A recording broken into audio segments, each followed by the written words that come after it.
नमस्कार. आशाच रेसिपीमध्ये तुम्हा सर्वांचं स्वागत आहे. आता गणेशोत्सव चालू आहे, त्यानिमित्त मी तुम्हाला रव्यापासून उकडीचे मोदक आणि त्यात आज आहे गजानन महाराजांची पुण्यतिथी, त्यांचा लागणारा नैवेद्य असे दोन मी तुम्हाला व्हिडिओ दाखवणार आहे. सगळ्यात पहिल्यांदा गणेश चतुर्थीच्या आणि गौरी आगमनाच्या हार्दिक हार्दिक शुभेच्छा. तर आपण आता रव्याची उकड कशी काढायची ते बघून घेऊया.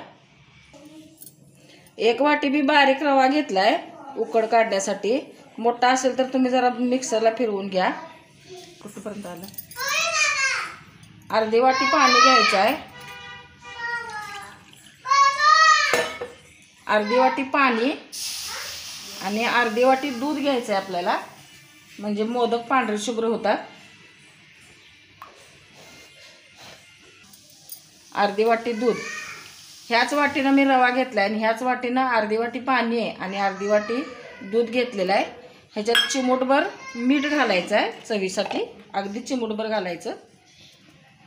आणि एक चमचाभर तुपाचा चमचा तूप घालायचं आणि याला चांगली उकळी येऊन द्यायची आहे. आणि मग आपण त्याच्यात रवा घालणार आहे, उकड काढून घ्यायची. दूध आणि पाणी उकळले, आता आपण ह्याच्यात रवा घालायचा आहे.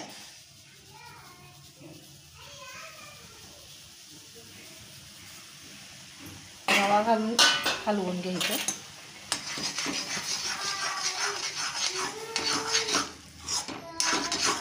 चांगलं हलवून घ्यायचं आहे आणि 5 मिनिटं झाकून ठेवायचं आपल्याला. हे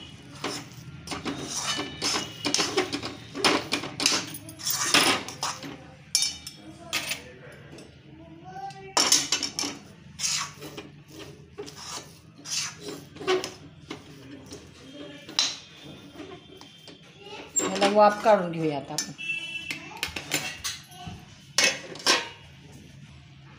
वाफ आल्या, आता आपण ह्याच्या परातीत काढून घेऊया. हे गरम आहे तोपर्यंतच मळून घ्यायचं आहे. थोडंसं मी वरनं पाणी घातलंय.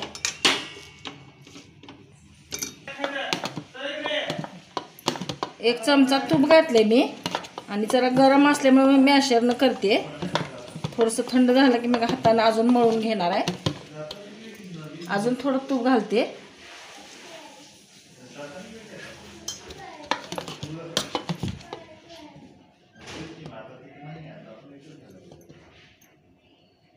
थोडंसं थंड झालंय. आता थोडं मी थंड पाणी लावून अजून जरा मळून घेते चांगलं. जेवढं मळेल तेवढं पारी चांगली येते याची. दूध घातल्यामुळे पांढरं झाले, पांढरं शुभ्र दिसते.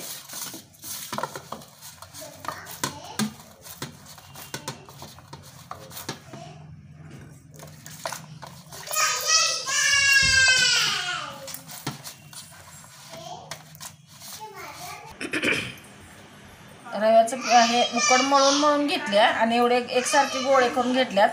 आपण आता याची पारी तयार करून घेऊया. थोडंसं हाताला पाणी लावून घ्यायचं, पातळ पारी करायची. पातळ करून घ्यायची पारी.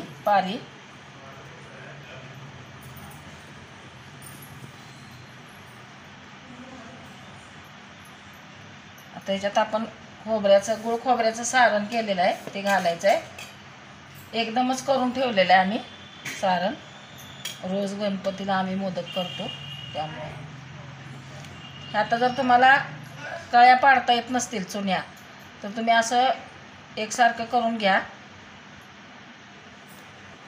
आणि नंतर त्याला कळ्या पाडायच्या.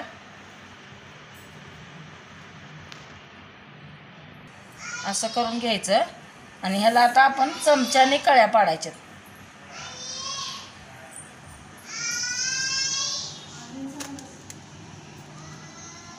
अशा कळ्या पाडून घ्यायच्या.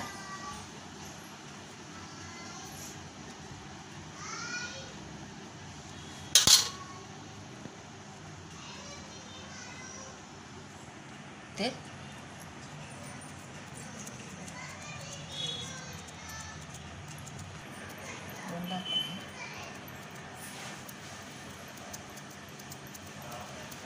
जाड होत नाही आहे, फार पातळ होते. सारणाचा व्हिडिओ मी टाकलेला आहे गेल्या वर्षीच्या व्हिडिओ ह्याच्यामध्ये यूट्यूबला.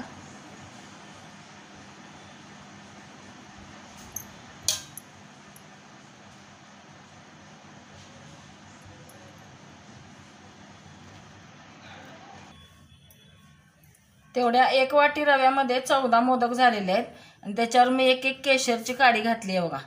याचा आता कलर उकडल्यानंतर उतरणार आहे. एक एक काडी लावलेली आहे. आता ह्या चाळणीला मी तूप लावून घेतले. ह्याच्यात मी ठेवते उकडायला. एक 10 मिनिटं आपल्याला हे उकडून घ्यायचे, फार नाही उकडायचे, फार वेळ उकडायचं नाही.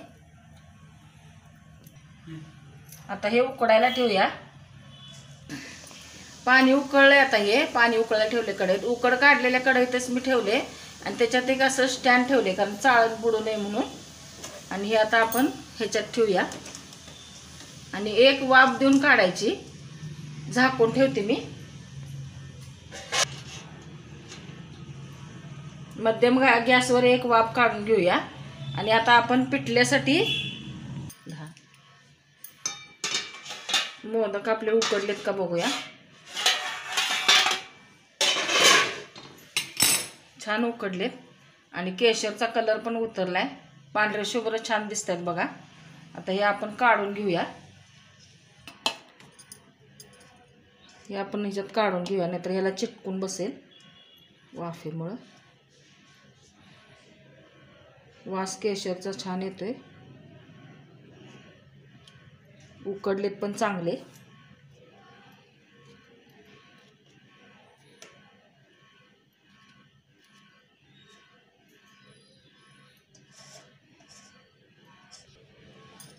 मोदक आपले आता हे उकडून तयार आहे. तोपर्यंत आपण पिठलं करूया. गजानन महाराजांचा प्रसाद करायचा आहे. पिठलं आणि भाकरी करून घ्यायची आहे. आपल्याला आता हिरव्या मिरचीचं पिठलं करायचं आहे. एक 2 चमचे मी तेल घातले. मिरच्या भाजून मी ठेचा करून घेतलाय. तेल तापले, ठेचा करून घेतलेला आहे. तेल तापले, मोहरी टाकले, जिरं, हिंग घालायचा अर्धा चमचा, कढीपत्ता. मी मिरची भाजताना त्याच्यात पण कढीपत्ता टाकलाय, तरी पण अजून टाकला. आता 1 चमचाभर मी ठेचा घालते. लसूण, मिरची आणि कढीपत्ता मी त्याच्यातच घातलेला आहे. हे थोडंसं परतून घेते.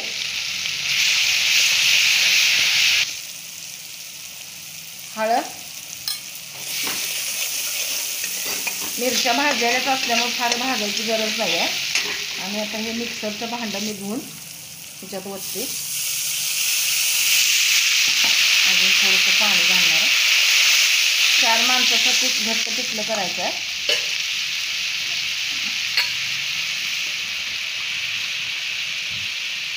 चव बघून मीठ घालायचं, कारण मिरच्या कुटताना मीठ घातलेलं आहे. हे 2 पातेलीत पाणी आणि हे 3 पातेली पाणी घातले. पाणी उकळले. आता आपण ह्याच्यात थोडं थोडं पीठ घालून घ्यायचं आहे.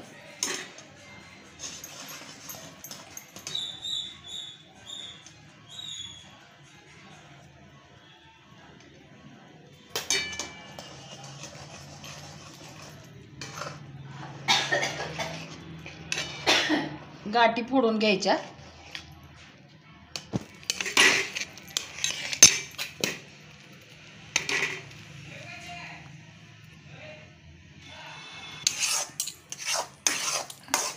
एवढंच पीठ घालणार आहे याच्यात, जास्त घट्ट करणार नाही, कारण वाफ आल्यानंतर अजून घट्ट होणार आहे ते. तर थोडंसं मी याच्यावर तेल सोडते आणि झाकून ठेवणार आहे. वास मस्त येतोय खमंग. मिरची घातल्यामुळे छानच लागते ते. झाकून ठेवते. पिठलं तयार झालंय.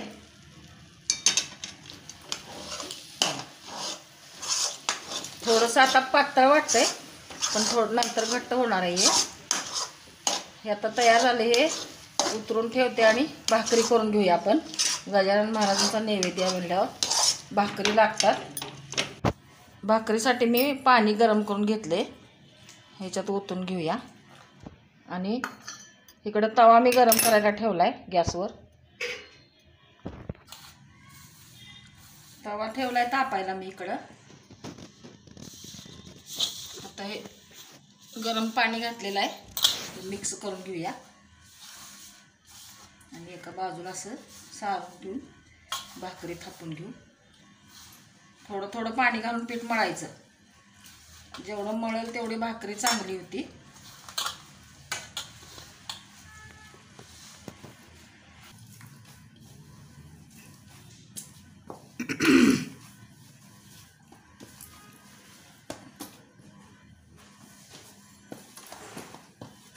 जेवढं मळेल जास्त तेवढं भाकरी एकदम चांगली होते.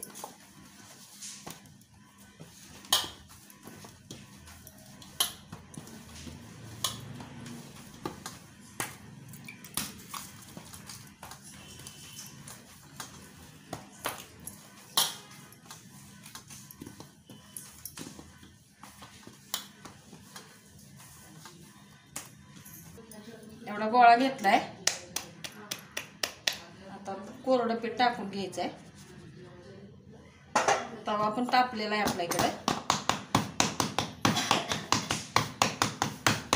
एकसारखी थापून घ्यायची भाकरी.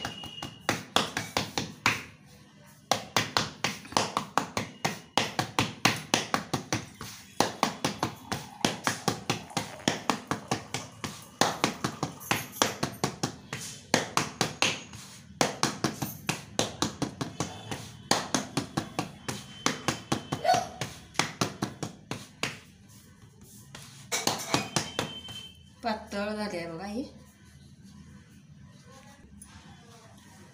आता ही आपण तव्यात टाकून घेऊया. लोखंडी तवा आहे. 1-2 मिनिटांनं पाणी लावायचं.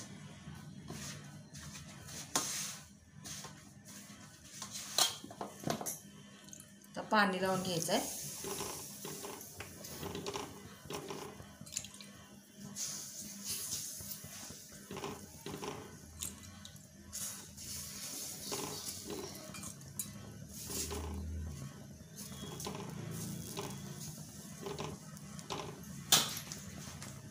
थोडंसं आलं की मग भाकरी उलटायची.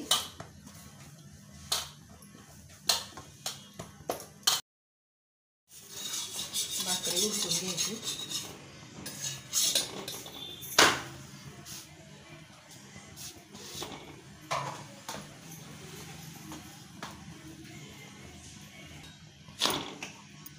ही भाकरी बघा भाजली अशी आपली पाठीमागनं. आता अशी ह्याच्यातच भाजायची आपण तव्यातच.